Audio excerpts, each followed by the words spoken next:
कवक अथवा फंजाई। आज हम लोग कवक के विषय में अध्ययन करेंगे। इनमें जनन की तीनों विधियां और कवकों के आर्थिक महत्व, लाभदायक और हानिकारक क्रियाओं का अध्ययन करेंगे। Structure of fungi. सभी कवक केंद्रक युक्त अर्थात यूकैरियोटिक होते हैं। इनमें फंगल सेलुलोज से बनी कवक भित्ति पाई जाती है। कोशिका द्रव्य, रिक्तिका, अंतःप्रद्रवी, जालिका, माइटोकॉन्ड्रिया, गाल्जिकाएं व अन्य कोशिकांग इनमें उपस्थित होते हैं। इनमें संचित भोजन ग्लाइकोजन और लिपिड ग्लोबुलेट्स के रूप में पाए जाते हैं। इनका माइसीलियम कवक जाल कहलाता है। इनमें उत्तक समान संरचनाएं होती हैं जिसे प्लेक्टेन काइमा कहते हैं। इनमें दीर्घ उत्तक प्रोजेनकाइमा, आभासी मृदुत्तक स्यूडोपेरेन्काइमा, तंतुजटा राइजोमॉर्फ, स्क्लेरोसिया और स्ट्रोमेटा होते हैं। Fungal structure. कवक की संरचना। कवक सूक्ष्म व सरल संरचना वाले पर्णहरिम रहित पादप होते हैं। इष्ट कोशिकाएं एक कोशिकी होती हैं और इनको छोड़ करके सभी कवक बहुकोशिकीय होते हैं। इनका शरीर लंबे धागेनुमा रचनाओं का बना होता है जिन्हें कवक तंतु या हाइफी कहते हैं। कवक तंतु आपस में मिलकर कवक जाल अथवा माइसीलियम का निर्माण करते हैं। कवक तंतुओं की भित्ति कवक सेलुलोज की बनी होती है।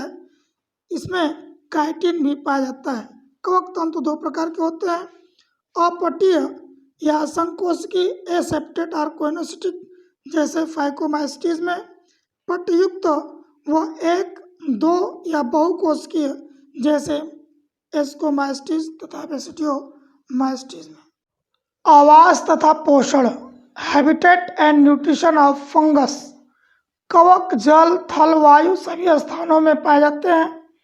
इनमें पर्णहरिम अर्थात क्लोरोफिल अनुपस्थित होता है जिसके कारण ये अपना भोजन स्वयं बनाने की क्षमता नहीं रखते हैं।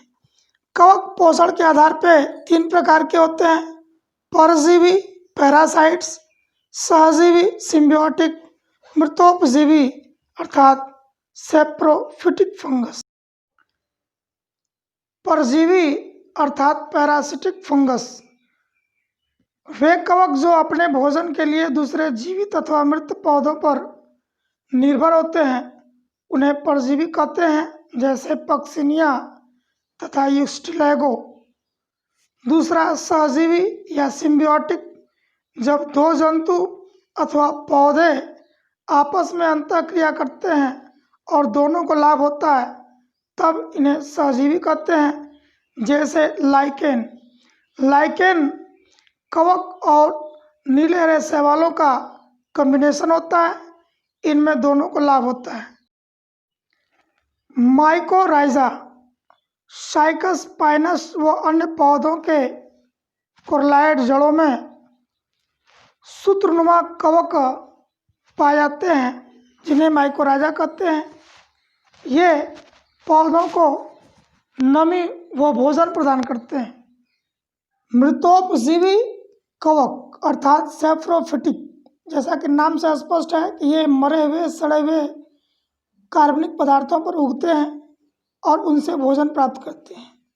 ये अचार, फल, सब्जियों, चमड़े के सामान पर वृद्धि करते हैं, जैसे म्यूकर या राइजोपस तथा फ्यूजेरियम।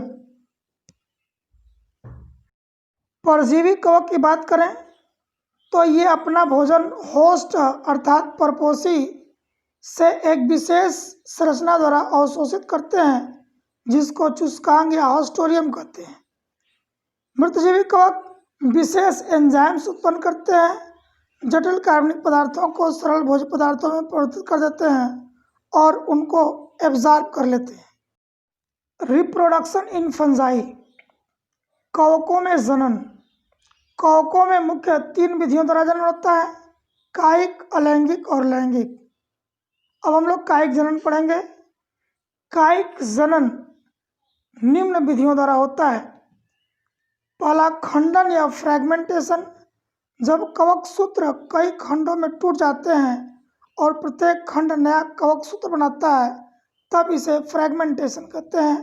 एग्जाम्पल ईस्ट तथा राइजोपस। विखंडन या फिजन व मुकुलन द्वारा। ईस्ट व एक कोशिकीय कवकों में इस प्रकार का वर्धिजनन पाया जाता है। इसमें फिजन अर्थात द्विविभाजन होता है। इसमें कोशिका दो भागों में डिवाइड हो जाती है और ईस्ट कोशिकाओं में एक छोटी सी मुकुल या बड बनती है जो मातृ कोशिका से अलग होकर नए पुत्री कोशिकाओं को जन्म देती है। तीसरी विधि है स्क्लेरेसिया द्वारा। स्क्लेरेसिया प्रतिकूल परिस्थितियों में गद्दीनुमा रक्षात्मक संरचनाएं होती हैं जो अनुकूल परिस्थितियों में नए कवक जाल बनाती हैं, जैसे क्लेविसिप्स परपुरिया। राइजोमॉर्फ कवक तंतुओं में रस्सी के समान गूंथे हुए संरचनाएं होती हैं जो अनुकूल परिस्थितियों में नए कवक जाल का निर्माण करती हैं, जैसे mushroom. Asexual reproduction in fungi अलैंगिक जनन। कवकों में अलैंगिक जनन बीजाणुओं के निर्माण स्पोर फॉर्मेशन द्वारा होता है। जब दैहिक कोशिकाओं में बने बीजाणु द्वारा अलैंगिक जनन होता है तो इन्हें माइटोस्पोर्स कहते हैं। माइटोस्पोर्स होते हैं जूस्पोर्स, स्पोरेंजियोस्पोर, क्लेमाइडोस्पोर्स, ओएडिया और कोनिडिया। अर्धसूत्री विभाजन द्वारा बने स्पोर्स मियोस्पोर्स कहलाते हैं। ये स्पोर्स एस्कोस्पोर्स और बेसिडियोस्पोर्स मुख्य दो प्रकार के होते हैं। क्लेमाइडोस्पोर्स प्रतिकूल परिस्थितियों में मोटी भित्ति वाले सुप्त बीजाणुओं का निर्माण होता है जो भोजन संचित करके फूल जाते हैं और कई वर्षों तक जीवित रहते हैं। जब अनुकूल परिस्थिति आती है तब ये जर्मिनेट करते हैं और नए सूत्रों का निर्माण करते हैं। ओइडिया द्वारा जल, लवण व शर्करा की अधिकता होने पर म्यूकर तथा कॉपरिनस कवकों में ओइडिया बनते हैं जो मुकुलन द्वारा नए फिलामेंट्स का निर्माण करते हैं। कोनिडिया द्वारा बाइकोनिडियल। कोनिडिया मोटी भित्ति वाले अचल एक्सोजाइनस स्पोर्स होते हैं जो कवक सूत्र के अगले सिरे पर बनते हैं। इन कवक सूत्र को कोनिडियोफोर्स कहते हैं। कोनिडिया का वायु द्वारा प्रकीर्णन होता है। एग्जाम्पल पेनिसिलियम और Aspergillus. Sexual reproduction in fungi. कवकों में लैंगिक जनन निम्न विधियों द्वारा होता है।